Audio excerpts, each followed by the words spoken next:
اجتماعی قربانی میں دو تین بہت اہم باتیں ہوتی ہیں۔ ایک تو یہ کہ شرعی احکام کی پوری پابندی ہو۔ کئی بار یہ دیکھا گیا ہے کہ اللہ جانے تساہل ہوتا ہے یا کوئی اور وجہ ہوتی ہے کہ ایسے جانور لوگ خرید لیتے ہیں کہ جو شرعی طور پر ابھی اس عمر کو نہیں پہنچے ہوتے، یا اور کوئی کمی ہوتی ہے جس کی وجہ سے ان کی قربانی جائز نہیں ہوتی۔ یہ غلطی کئی جگہ پر میں نے خود بھی دیکھی ہے۔ بہت ضروری ہے کہ جو لوگ اجتماعی قربانی کا انتظام کریں وہ اس کا بہت خیال رکھیں۔ پیشہ ور لوگوں پر یہ مسئلے کو مت چھوڑیں۔ علماء خود جو ذمہ دار حضرات ہیں، جو شریعت کے احکام سے زیادہ واقف ہیں، جانوروں کی خریداری ان کی نگرانی میں ہونی چاہیے۔ دوسرا، جانور کے جو ذبیحے کا عمل ہے وہ بھی قصائیوں پر بعض وقت چھوڑ دیا جاتا ہے، اور اس کے بارے میں بھی کئی بار یہ تجربہ ہوا ہے کہ یہ مناسب نہیں ہوتا۔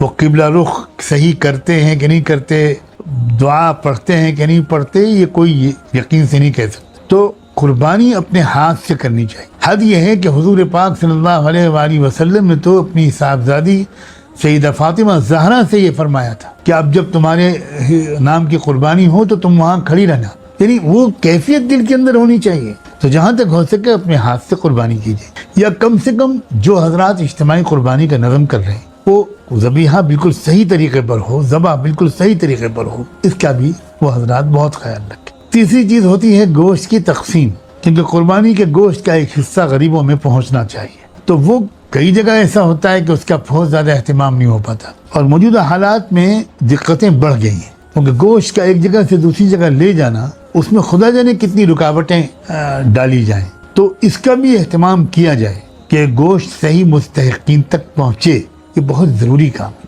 گوشت ضائع نہ ہو۔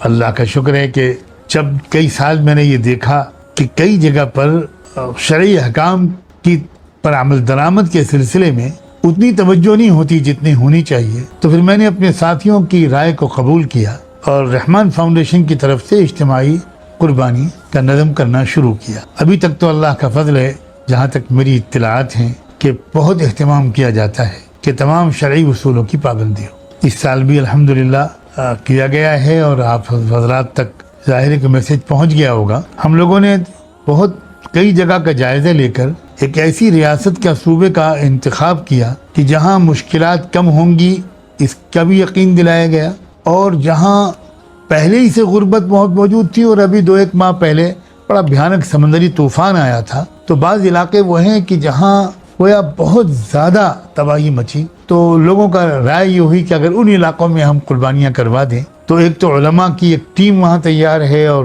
دوسرے مختلف ساتھیوں کی جنہوں نے انشاءاللہ ذمہ داری لی ہے کہ وہ بتائے ہوئے طریقے کے مطابق نظم سنبھالیں گے، اور یہ بھی ذمہ داری لی ہے کہ مستحقین تک انشاءاللہ وہ گوشت کو پہنچانے میں بہت بڑی خدمت انجام دیں۔ تو جو حضرات چاہیں خدمات لے سکتے ہیں، اور جہاں آپ سمجھیں مناسب، یہ ذہن میں رکھیے گا، جہاں آپ کو اطمینان ہو ذرا اس کی خبر لے لیے۔ میرے کہنے کا مطلب صرف یہ ہے کہ آپ ان 2-3 پہلوؤں سے ذرا ضرور تحقیق کر لیجئے، تاکہ آپ کا جو قربانی کا عمل ہو ہر لحاظ سے صحیح ہو۔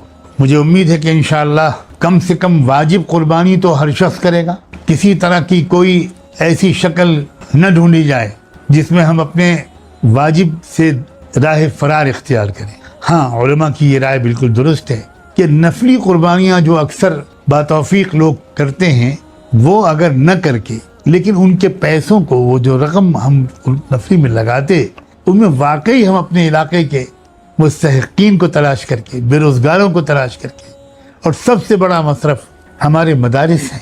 خطرہ پیدا ہو گیا ہے کہ بڑی تعداد میں کہیں مدرسے بند نہ ہو جائیں، تو معلوم کر کے کہ کہاں کس مدرسے کی کیا نوعیت ہے، تو وہ جو ہم نفلی قربانی پہ پیسے خرچ کرتے تھے وہ ان مستحقین پر خرچ کریں، یہ بہت مناسب ہے۔ لیکن واجب قربانی نہ کریں، یہ مت سوچیے گا، یہ مت سوچیے۔ یہ عمل زندہ ہونا چاہیے، نسلوں تک منتقل ہونا چاہیے، اس کی اہمیت بار بار واضح ہونی چاہیے۔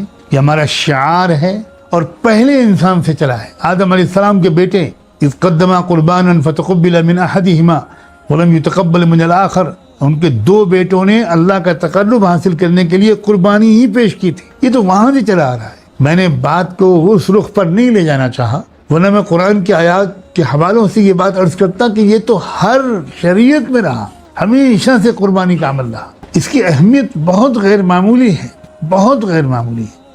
قربانی کی اہمیت کو گھٹانے والی کسی بات پر کان مت دھریے گا، کان مت دھریے گا. یہ شعار ہے.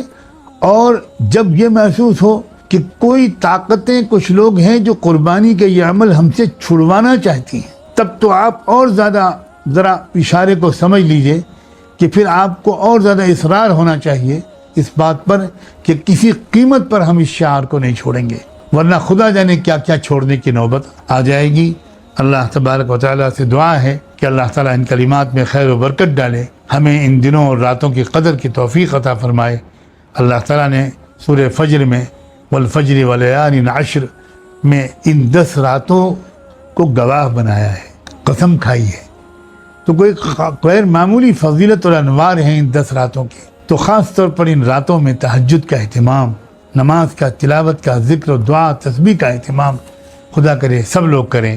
اور باقی جو باتیں میں نے عرض کی ہیں ان کو بھی یاد کریں. اور اچھا ہوگا کہ اگر ہو سکے تو اس بیان کو لائیو سننے کے علاوہ آپ 1-2 دن میں ایک بار اس کو ریپیٹڈلی سنتے رہیں تاکہ وہ سبق ذرا دل میں تازہ رہے. وآخر دعوانا ان الحمد للہ رب العالمین.